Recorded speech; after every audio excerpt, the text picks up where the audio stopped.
Les échanges ont été riches, ils ont été francs. Je crois que c'est ce que nous attendions tous de ces 2 jours de réflexion. Le gouvernement croit en l'efficacité du dialogue social, pour mettre en mouvement la société, pour instaurer un climat de confiance.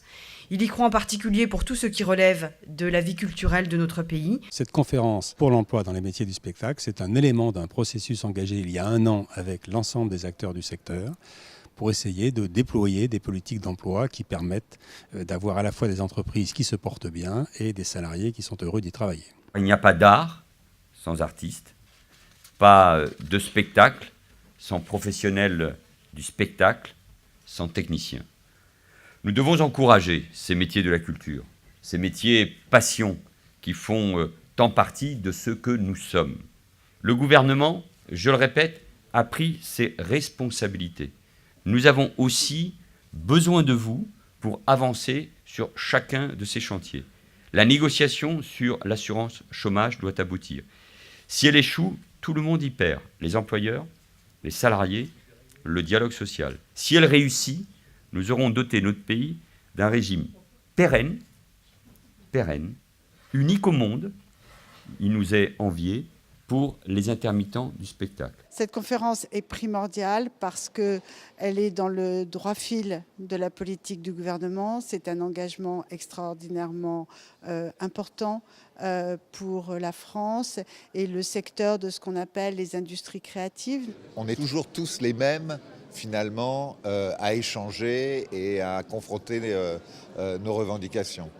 Il se trouve que là, c'est un peu plus ouvert et que ça permet à des personnes qui sont dans le travail, qui sont dans nos métiers et dans les responsabilités professionnelles, de pouvoir aussi s'exprimer.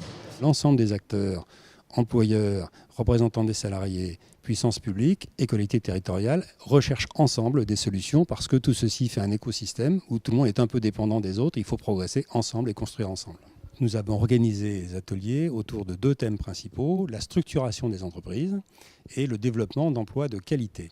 Pour les entreprises, on regarde comment améliorer leurs ressources. Nous avons un 2e axe qui est d'améliorer l'organisation des entreprises.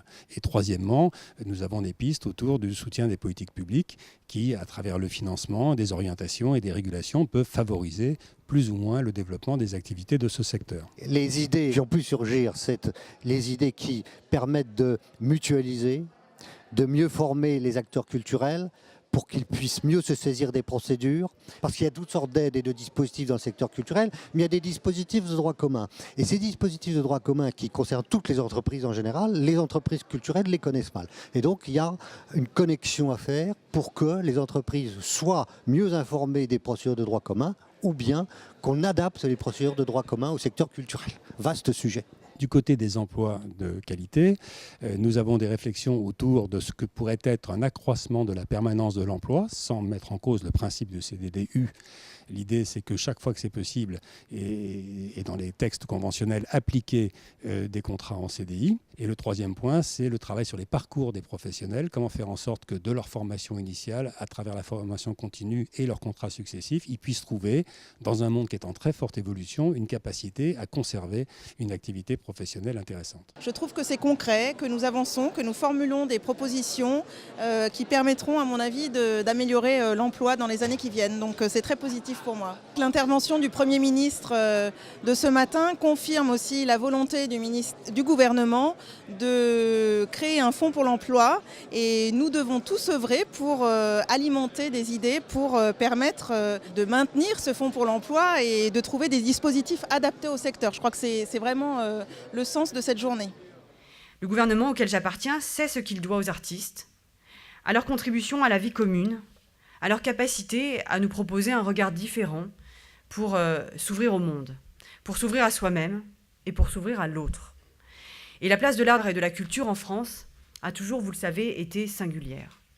L'ambition que nous avons pour la culture en France a toujours été généreuse, parce qu'elle est au cœur de notre projet de société. La responsabilité que j'évoquais avec vous est donc autant une responsabilité sociale qu'une responsabilité morale. Et j'ai confiance en notre capacité collective à l'assumer. Je vous remercie.